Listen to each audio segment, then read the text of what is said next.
السلفية هم من كانوا على مذهب السلف الصالح من الصحابة والتابعين. إن الحمد لله نحمده ونستعينه ونستغفره ونعوذ بالله من شرور أنفسنا ومن سيئات أعمالنا من يهده الله فلا مضل له ومن يضلل فلا هادي له وأشهد أن لا إله إلا الله وحده لا شريك له وأشهد أن محمدا عبده ورسوله يا أيها الذين آمنوا اتقوا الله حق تقاته ولا تموتن إلا وأنتم مسلمون يا أيها الناس اتقوا ربكم الذي خلقكم من نفس واحدة وخلق منها زوجها وبث منهما رجالا كثيرا ونساء واتقوا الله الذي تساءلون به والأرحام إن الله كان عليكم رقيبا يا أيها الذين آمنوا اتقوا الله وقولوا قولا سديدا يصلح لكم أعمالكم ويغفر لكم ذنوبكم ومن يطع الله ورسوله فقد فاز فوزا عظيما أما بعد وإن خير الكلام كلام الله وخير الهدي هدي محمد صلى الله عليه وسلم وإن شر الأمور محدثاتها وكل محدثة بدعة وكل بدعة ضلالة وكل ضلالة في النار أما بعد. Donc on commence aujourd'hui le cours numéro 6 dans la lecture de l'explication du livre de Bulugh al-Maram, le chapitre du jeûne, Kitab al-Siyam, avec l'explication de Cheikh Salih al-Fawzan, Hafizahullah. On est rendu donc à ce hadith, le hadith 672, et c'est un hadith rapporté selon Jabir ibn Abdullah radiyallahu anhu. Donc le hadith en question c'est le suivant. عن جابر بن عبد الله رضي الله عنهما أن رسول الله صلى الله عليه وسلم خرج عام الفتح إلى مكة في رمضان فصام حتى بلغ كراع الغميم فصام الناس ثم دعا بقدح من ماء فرفعه حتى نظر الناس إليه فشرب ثم قيل له بعد ذلك إن بعض الناس قد صام فقال أولئك العصاة رواه مسلم. Donc on va lire ce hadith, on va lire l'explication de ce hadith premièrement. C'est un hadith rapporté selon Jabir ibn Abdullah radiyallahu anhu qui mentionne que le messager d'Allah sallallahu alayhi wa sallam est parti à Mecca le jour de l'année de la conquête. Donc il est parti à Mecca, il a quitté Médine, il est allé à la Mecca, et c'était pendant le Ramadan. Et il a jeûné jusqu'à ce qu'il arrive à un endroit qui s'appelle Qura' al-Ghamim. Et une fois qu'il est arrivé à cet endroit-là, il a vu que les gens avaient jeûné avec lui. Il a vu que les gens avaient jeûné eux aussi. Donc qu'est-ce qu'il a fait? Il a demandé qu'on lui amène un verre d'eau. Il a demandé qu'on lui amène un verre d'eau ou un contenant avec de l'eau. Et puis il l'a élevé. Il a levé le verre dans sa main pour que tout le monde puisse le voir. Et ensuite il l'a bu. Et après avoir bu, il y a des gens qui lui ont dit, il y a des gens qui ont continué à jeûner encore. C'est-à-dire il y a des gens qui n'ont pas rompu leur jeûne et continuent de jeûner. Alors le prophète Mohammed sallallahu alayhi wa sallam a dit, ceux-là sont les insoumis, ou bien plutôt on peut dire aussi ceux-là sont les désobéissants, Naam. Donc le Cheikh Al-Fawzan il va expliquer qu'est-ce que ça signifie. Il dit dans l'explication هذا الحديث في موضوع الفطر للمسافر وهذا يدل عليه قوله تعالى ومن كان مريضا أو على سفر فعدة من أيام أخر. ففي الآية التي قبلها فمن كان منكم مريضا أو على سفر فعدة من أيام أخر. نعم. فالإفطار في السفر في رمضان دل عليه الكتاب والسنة والإجماع لأنه عذر يبيح الفطر، وذلك من يسر هذه الشريعة ونفيها للحرج عن الأمة، فإن السفر مظنة المشقة، ولذلك خفف الله عن المسافر لئلا يجتمع عليهم مشقتان، مشقة السفر ومشقة الصيام. ولهذا قال جل وعلا في ختام الآية الكريمة يريد الله بكم اليسر ولا يريد بكم العسر ولتكملوا العدة. نعم. Donc le cheikh explique que ce hadith qu'on a lu, il est à propos le fait de rompre le jeûne durant le voyage, de rompre le jeûne durant le voyage, et ça c'est prouvé par le verset 185 dans Surat Al-Baqarah, dans lequel Allah subhanahu wa ta'ala dit donc quiconque d'entre vous est présent, c'est-à-dire que il est présent dans le mois de jeûne alors qu'il jeûne, et quiconque est malade ou en voyage alors qu'il jeûne un nombre égal d'autres jours, c'est-à-dire qu'il reprenne les jours qu'il a manqués par la suite. Et dans le verset 184, qui est le verset précédent, il y a la mention de ce que Allah subhanahu wa ta'ala dit et qui signifie quiconque d'entre vous est malade ou en voyage devra jeûner un nombre égal d'autres jours. Naam. Donc ça c'est le verset en question, et le cheikh il dit donc le fait de pouvoir briser le jeûne ou de pouvoir rompre le jeûne pendant le Ramadan, ça a été prouvé par le Coran, par la Sunna et par l'Ijma', c'est-à-dire le consensus des ulama de l'islam. Et il dit parce que c'est une excuse qui rend licite et permissible le fait de rompre le jeûne durant le Ramadan. Et ça fait partie des exemples de la facilité de cette charia, de la facilité de la charia de l'islam, et pour montrer en même temps aussi à quel point Allah subhanahu wa ta'ala a retiré de la charia toute gêne et toute difficulté ou toute chose qui pourrait être compliquée. Et donc on sait que dans le voyage il y a déjà quelque chose de difficile, et Allah subhanahu wa ta'ala donc il a allégé la charge pour le voyageur pour pas que soient réunies en même temps deux difficultés, la difficulté du voyage et la difficulté du jeûne en même temps. Et justement, comme il y en a qui disaient, j'entendais une fois des frères qui disaient oui mais à notre époque le voyage c'est devenu facile, on voyage en avion, on est assis, on n'a pas vraiment beaucoup d'efforts à faire, c'est pas comme avant.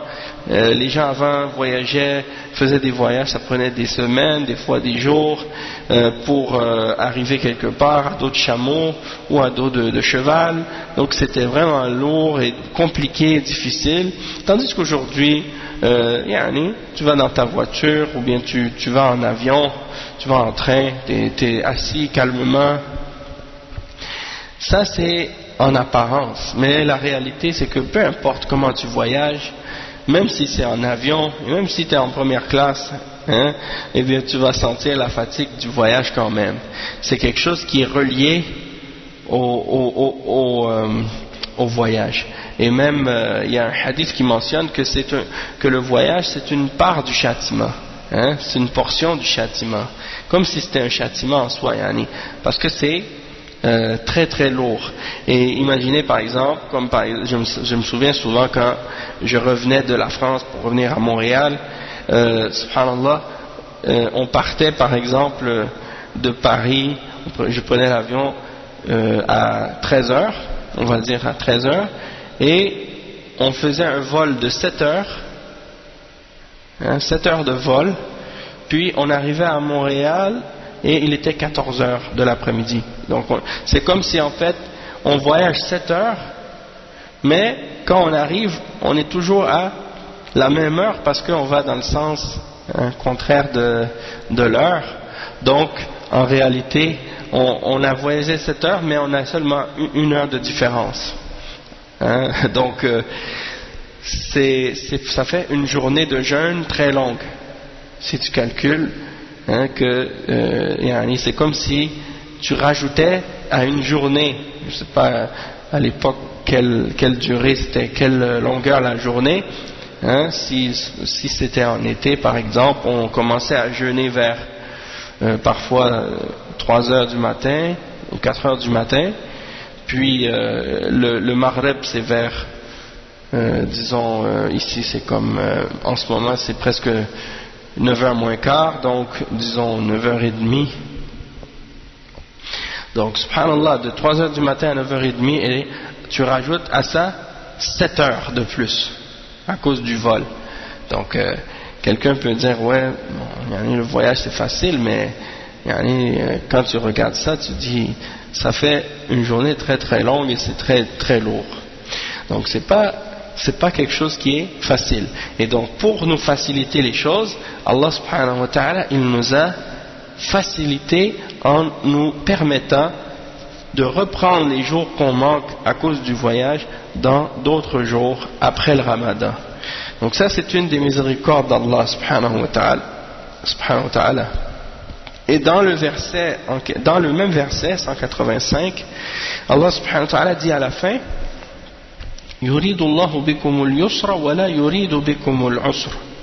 c'est-à-dire Allah veut pour vous la facilité et il ne veut pas la difficulté pour vous, et pour que vous complétiez le nombre. Donc ça c'est pour dire que la religion, c'est pas le but de la religion, c'est pas que ce soit dur ou difficile, et Allah subhanahu wa ta'ala il ne veut pas la difficulté pour nous. Ensuite Cheikh Al-Fawzan il explique la suite du hadith. Il dit فقوله خرج رسول الله صلى الله عليه وسلم يوم الفتح أو عام الفتح. نعم خرج عام الفتح. خرج من المدينة مسافرا إلى مكة عام الفتح أي فتح مكة، وذلك في السنة الثامنة من الهجرة، وكان هو وأصحابه يصومون في هذا السفر حتى بلغ أي وصل إلى كراع الغميم، وهو اسم واد بين مكة والمدينة قريب من عسفان. وكراع الشيء طرفه، كراع الشيء طرفه، وكل طرف يقال له كراع. فلما بلغ كراع الغميم أمر بقدح من ماء، والقدح الإناء، قدح من ماء يعني مملوء ماء، وذلك ليظهر الناس الإفطار حتى يفطروا، لأنه صلى الله عليه وسلم هو القدوة. Donc on va traduire cette partie. Cheikh il dit que le messager d'Allah sallallahu alayhi wa sallam donc est sorti le jour de la conquête, et il a quitté Médine et il a voyagé pour aller à Mecca. Donc il était voyageur, et c'était l'année de la conquête, c'est-à-dire la conquête de la Mecque.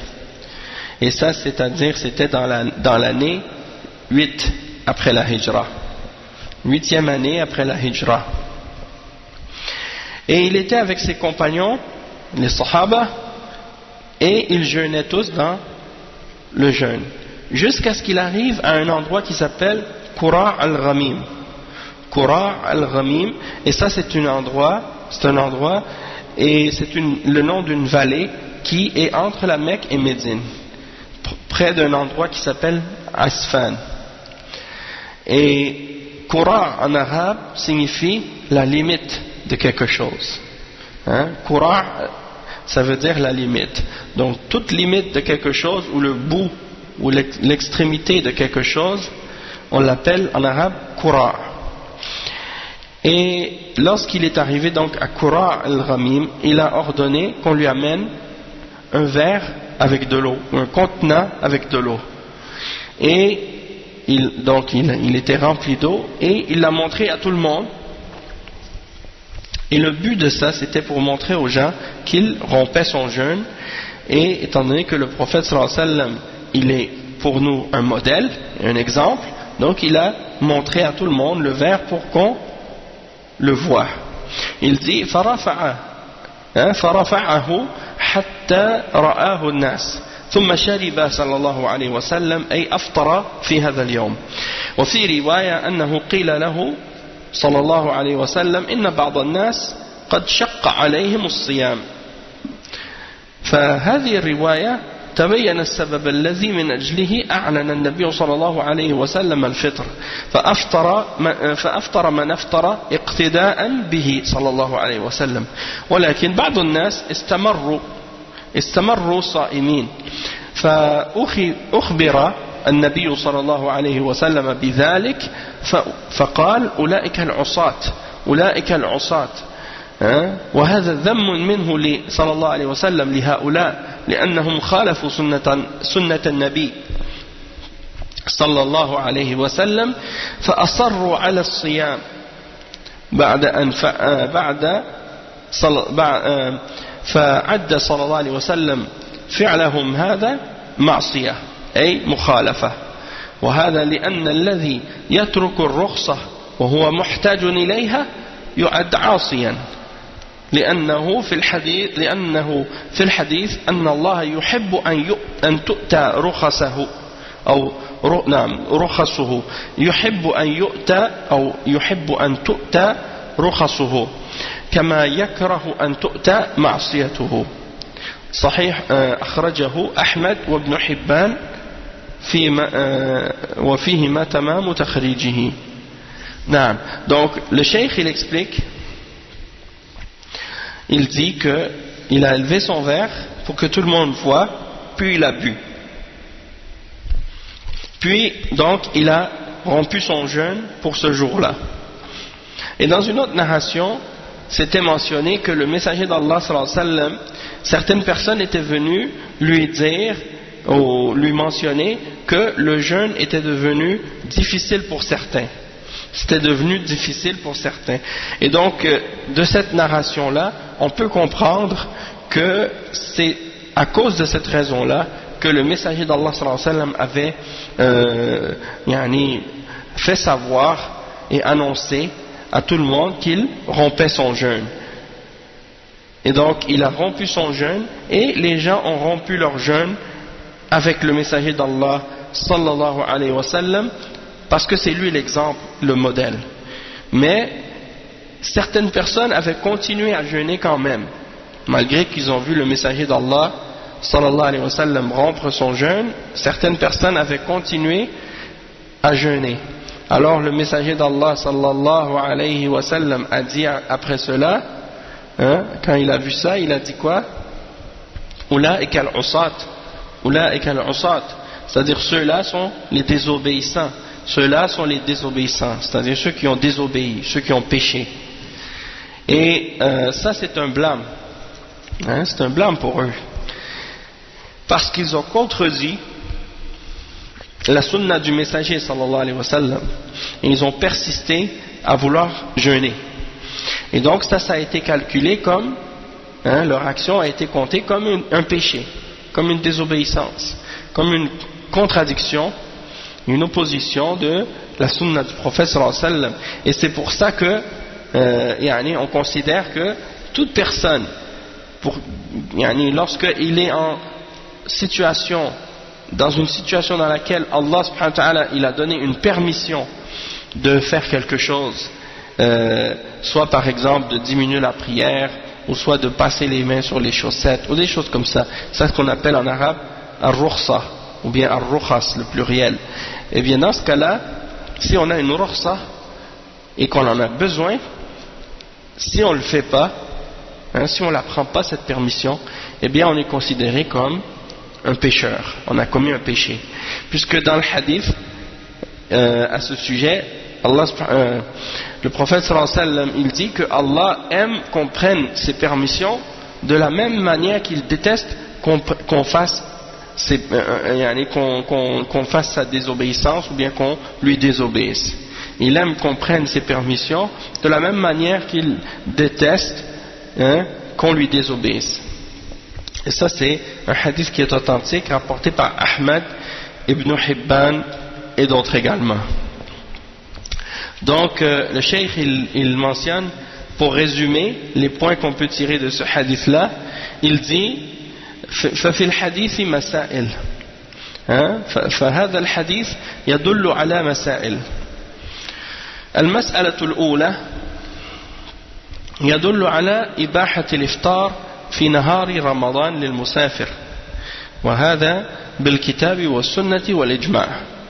ثانيا يدل على أنه ينبغي للقدوة من أهل العلم أن يعلنوا الأحكام الشرعية للناس، يعني أن يعلنوا الأحكام الشرعية للناس يعني حتى يعلموها ويعملوا بها لأنهم قدوة. Donc on va commencer par les deux premiers points. Premier point de qu'est-ce qu'on peut tirer dans ce hadith, c'est que il est permis de cesser de jeûner pendant le jeûne du Ramadan pour le voyageur. Ça c'est prouvé par le Coran et par la Sunna et par le consensus. Deuxièmement, il y a dans ce hadith qu'est-ce qui indique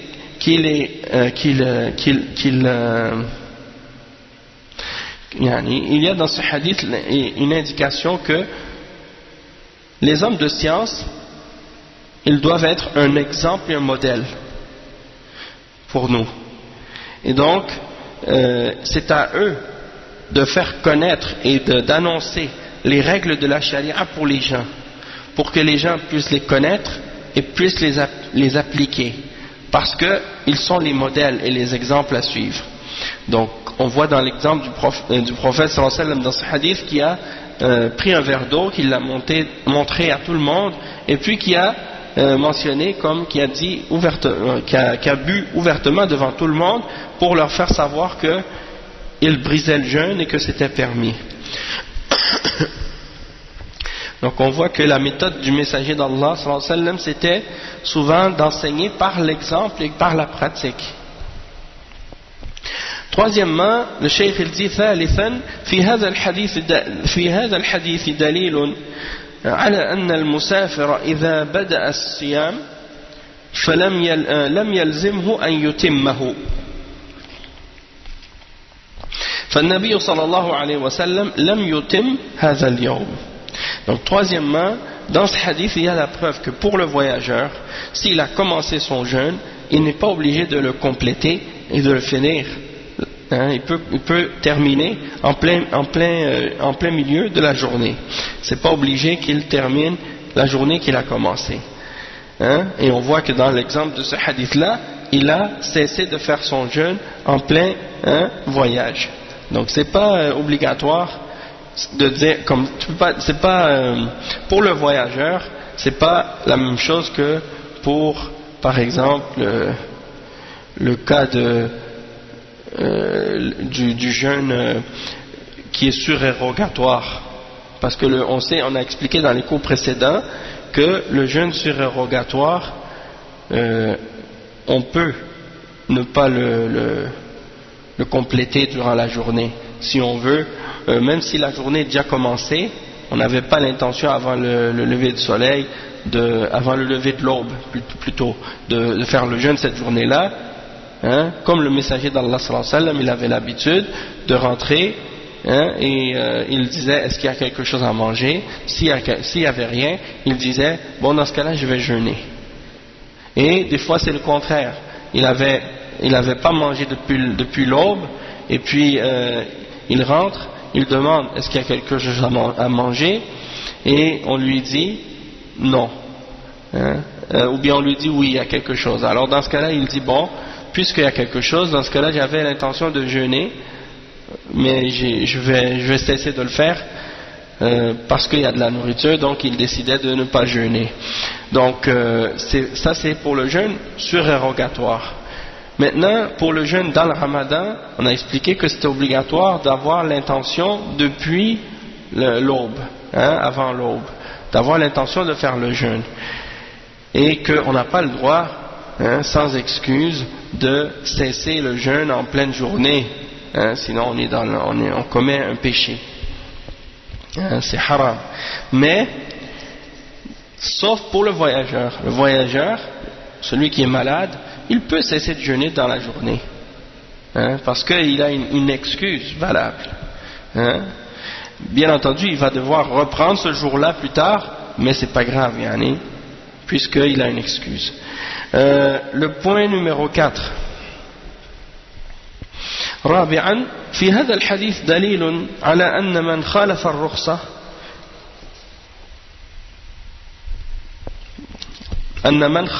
الرخصة وهو محتاج إليها فإنه يعد عاصيا لأن الله يحب منه فعل الرخصة فهو فعل شيئا لا يحبه الله.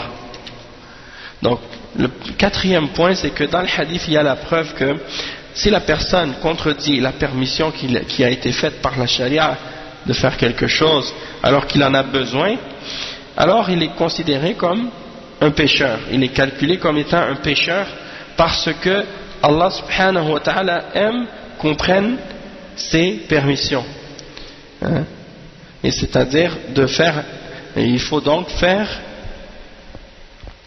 ce que Allah aime, puisqu'il aime qu'on prenne ses permissions, et la personne qui n'a pas pris cette permission alors qu'il en a besoin, il est pécheur, il est désobéissant, puisqu'il a fait ce que Allah n'aime pas, ou bien il n'a pas fait ce que Allah aime. Après le cheikh il dit cinquièmement, خامسا هذا الحديث كغيره يدل على يسر هذه الشريعة وسماحتها وأنها لا تكلف الناس المشقة والعنت وأن الله لا يحب من عباده أن يشقوا على أنفسهم. Donc cinquièmement, on a dans ce hadith, comme beaucoup d'autres également, la preuve que cette charia, elle est une charia de facilité et de facilité et de samaha, de la difficulté à trouver le mot qui correspond pour traduire ce terme. Samaha, c'est peut-être, on pourrait dire, parce que je sais qu'il y en a souvent qui le traduisent par la tolérance, mais ça semble pas être le bon terme, d'après moi, Allahu a'lam. C'est probablement plutôt l'indulgence, l'indulgence de cette charia. Ça fait partie des signes et des preuves que cette charia elle est facile et qu'elle est indulgente, et que il n'y a pas dans cette religion des choses qui ont été légiférées uniquement pour rendre la vie dure ou bien pour causer du tort aux gens, ou que ce soit difficile au point où ce soit insupportable, parce que Allah subhanahu wa ta'ala il aime pas de ses serviteurs qu'ils se rendent les choses difficiles ou trop lourdes pour eux. Non. Donc ensuite il y a le hadith 673 et 674. Ces deux hadiths, et on va les lire, c'est à propos du voyage, encore une fois, le jeûne pendant le voyage. Le cheikh il dit وعن حمزة ابن عمرو الأسلمي رضي الله عنه أنه قال يا رسول الله أجد بي قوة على الصيام في السفر فهل علي جناح؟ فقال رسول الله صلى الله عليه وسلم هي رخصة من الله فمن أخذ بها فحسن ومن أحب أن يصوم فلا جناح عليه. رواه مسلم. Et le hadith suivant, وأصله في المتفق عليه من حديث عائشة أن حمزة ابن عمرو سأل. Donc ça c'est juste pour dire qu'il y a une autre version de ce hadith. Non. Donc, c'est rapporté selon Hamza ibn Amr al-Aslami. Il dit que il a dit au messager d'Allah. Donc Hamza ibn Amr al-Aslami radiyallahu anhu a dit au messager d'Allah, je sens que j'ai la force de jeûner pendant le voyage. Est-ce qu'il y a un problème pour moi de faire ça? Est-ce qu'il y a quelque chose de mal pour moi? Non. Donc il a dit, est-ce qu'il y a un mal pour moi d'agir ainsi? En voulant dire, est-ce que je commets un péché en faisant ça? فقال رسول الله صلى الله عليه وسلم هي رخصة من الله فمن أخذ بها فحسن ومن أحب أن يصوم فلا جناح عليه. C'est ça. Donc il a dit, est-ce qu'il y a un péché ou un problème pour moi de faire ça? Et le messager d'Allah sallallahu alayhi wa sallam lui a répondu en disant, c'est une permission de la part d'Allah. Pour celui qui veut la prendre, c'est bien. Et celui qui veut jeûner, qui aime jeûner, il n'y a aucun mal pour lui de le faire. Et ça, c'est rapporté par l'imam Muslim. Et l'autre narration, ça dit que il est à la base mentionné dans Al-Muttafaq alayhi des hadiths rapportés selon Aïcha radiyallahu anha que Hamza ibn Amr a posé la question. Donc c'est le même hadith, mais c'est une autre narration. Et le cheikh il explique ce hadith là, il dit هذا الحديث عن حمزة ابن عمرو الأسلمي رضي الله عنه أنه سأل النبي صلى الله عليه وسلم أنه لا يجد مشقة في الصيام في السفر فهل عليه جناح أي حرج إذا صام؟ فقال النبي صلى الله عليه وسلم هي رخصة من الله سبحانه وتعالى فمن شاء فعل ومن شاء صام. فهذا الحديث يفسر الحديث الذي قبله في أن المسافر إذا كان يقوى على الصيام فهو مخير إن شاء صام وإن شاء أفطر.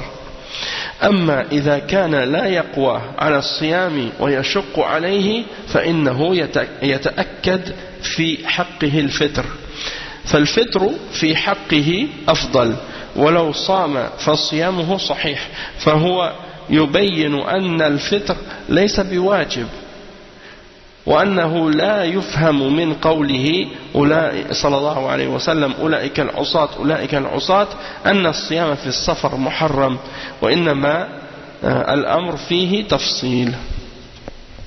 Le cheikh il dit, ce hadith rapporté selon Hamza ibn Amr al-Aslami radiyallahu anhu, qu'il a posé la question au messager d'Allah sallallahu alayhi wa sallam. Il a dit, je trouve aucune difficulté à jeûner pendant le voyage, est-ce qu'il y a un mal pour moi de le faire?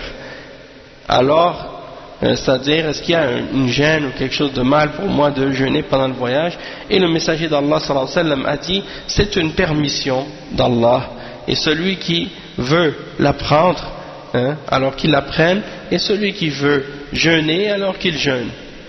Et donc ce hadith-là vient expliquer le hadith qui est mentionné précédemment, et dans lequel on mentionne que le voyageur, s'il n'est pas capable, s'il n'a pas la capacité de jeûner, c'est le voyageur, le jeûneur qui voyage, s'il n'a pas la capacité, la force de jeûner, alors il a le choix, soit de continuer son jeûne ou de cesser de jeûner.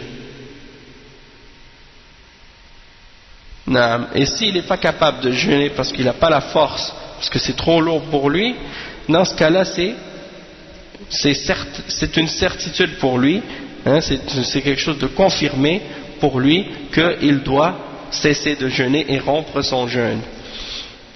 Donc dans son cas pour lui, si le jeûne devient trop difficile, alors c'est meilleur pour lui de rompre son jeûne. Et si il prie, s'il jeûne, alors son jeûne sera valable quand même. S'il jeûne pendant le voyage, son jeûne sera valable quand même. Donc il explique que le fait de rompre le jeûne dans le voyage, ce n'est pas obligatoire. C'est ça. Rompre le jeûne pendant le voyage, c'est pas obligatoire. Si tu veux continuer, tu peux.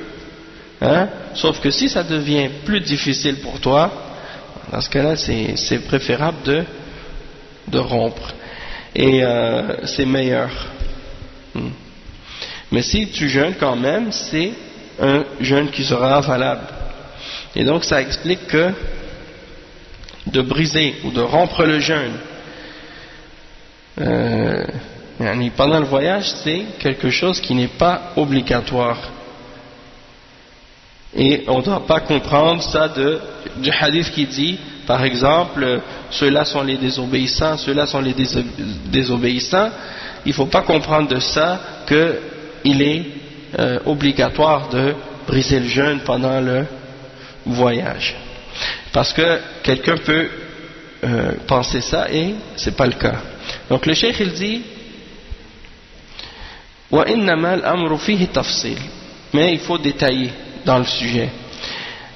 إن كان يشق عليه الصيام فالفطر أفضل وإن كان لا يشق عليه الصيام فإن الأمر متعادل إن شاء صام وإن شاء أفطر. وعلى كل حال فالصيام في السفر صحيح خلافا لمن ظن أو رأى أن الصيام في السفر لا يصح وأن عليه القضاء وأن عليه القضاء كما تقوله الظاهرية عندهم أن الصيام في السفر لا يصح وأن من صام فلا يجزئه صيامه في السفر وهذا لا شك أنه قول مرجوح بالأدلة. نعم. Donc le cheikh il explique qu'il faut donc détailler dans la question. C'est pas que c'est interdit de jeûner dans le voyage, mais il faut détailler dans la question. Si le cheikh il dit que si de jeûner c'est devenu quelque chose qui est trop lourd et trop difficile pour toi alors que tu voyages, alors dans ce cas-là tu peux rompre ton jeûne et ça c'est mieux. C'est qu'est-ce qu'il y a de mieux à faire. Toutefois, si c'est pas quelque chose qui est lourd ou trop dur pour toi, alors dans ce cas-là, si c'est pas trop lourd, l'affaire est disons moyen, pas trop exagéré, mais en même temps pas trop facile en même temps, donc dans le milieu. Donc si c'est équilibré comme ça ou si c'est moyen, s'il veut il peut jeûner et s'il veut il peut rompre son jeûne. Mais de toute façon il dit de toute façon le jeûne dans le voyage est valable, contrairement à ceux qui pensent que ou qui ont comme position que de jeûner dans le voyage c'est pas valable, et certains parmi les savants de fiqh ont dit que c'était pas valable de jeûner pendant le voyage. Et l'exemple de ceux qui disent ça, c'est le madhab qu'on appelle le madhab de al-Zahiriyya, les Zahiri. C'est le madhab de Ibn Hazm al-Andalusi. Et c'est des gens qui ne croient pas ou plutôt ils rejettent le qiyas ou l'analogie. Et c'est un madhab qui est incorrect ou qui se trompe sur ce point-là, parce que le qiyas ça fait partie de la charia, ça fait partie de l'islam, mais parfois ils ont des positions qui sont bien, parfois ils ont des positions dans le fiqh qui sont bien, parce qu'ils refusent férocement et fermement le taqlid aveugle, c'est-à-dire le fait de suivre aveuglément la position d'un savant sans connaître sa preuve. Donc eux ils insistent sur l'importance de ne faire quoi que ce soit qu'avec la preuve claire et explicite du Coran et de la Sunna, s'il y en a. Donc, naam. Donc eux, ils considèrent que si quelqu'un voyage, eh bien, il n'a pas à jeûner. Et ça, c'est, il n'y a pas de doute, une position qui est incorrecte. Une position qui est erronée, incorrecte. Puisque dans les textes, il y a la preuve que de jeûner dans le voyage, c'est quelque chose qui n'est pas interdit. Le cheikh, il dit, ensuite,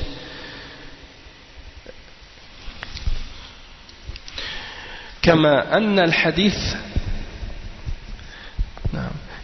الحديث يدل على مطلق الصيام سواء الفريضة أو النافلة، وأن الإنسان إذا لم يجد مشقة في السفر فإنه مخير إن شاء صام فريضة أو نافلة، وإن شاء أفطر، فهذا يدل على حديث فهذا ما يدل عليه حديث حمزة ibn Salama. Donc le cheikh il dit que le hadith indique donc le fait que c'est permis de jeûner de façon générale dans le voyage, que ce soit un jeûne. Quand on dit de façon générale, c'est-à-dire que ce soit un jeûne obligatoire ou un jeûne surérogatoire. Et que quelqu'un, s'il n'a pas ressenti une trop lourde difficulté dans le voyage, alors il a le choix soit de jeûner ou de rompre son jeûne, que ce soit un jeûne obligatoire ou un jeûne surérogatoire. Et ça, c'est ce qui est établi par le hadith de Hamza ibn Salama. Il dit والرخصة تقدم معناها مرارا أنها في اللغة السهولة يقال في شيء رخص شيء رخص سهل ولين. وأما في الشرع فقد عرفها الأصوليون بأنها استباحة المحظور مع قيام سب الحظر لمعارض راجح كأكل الميت للمؤطر وغير ذلك. Donc le cheikh il dit la permission, on a mentionné cette signification là déjà. Ar-rukhsa, qu'est-ce que ça veut dire? Ça veut dire la permission. Et dans la langue arabe, ça signifie la facilité. La facilité. Et quand on dit de quelque chose qu'elle est rakhs, ça veut dire qu'elle est facile. Qu'elle est facile et qu'elle est souple, douce. En ce qui concerne la définition religieuse du terme rukhsa, eh bien les savants de usul, le fondement du fiqh, usul al-fiqh, ils ont défini ar-rukhsa en disant que c'est de rendre licite ce qui est interdit en temps normal à cause d'un mal ou d'un danger. بسبب حظر بسبب الحظر المعارض لمعارض راجح. Donc il y a quelque chose qui vient opposer la chose en question, et donc à cause de ce mal quelconque ou de cette chose, eh bien on le permet. Il donne l'exemple de la nécessité pour celui qui va manger de la viande morte parce qu'il est en voyage ou qu'il est quelque part où il n'y a pas de nourriture, puis la seule chose qui lui reste à manger pour rester en vie, c'est de manger du porc ou de la viande morte. Dans ce cas-là, il a le droit de le faire. C'est une permission de la charia. Naam.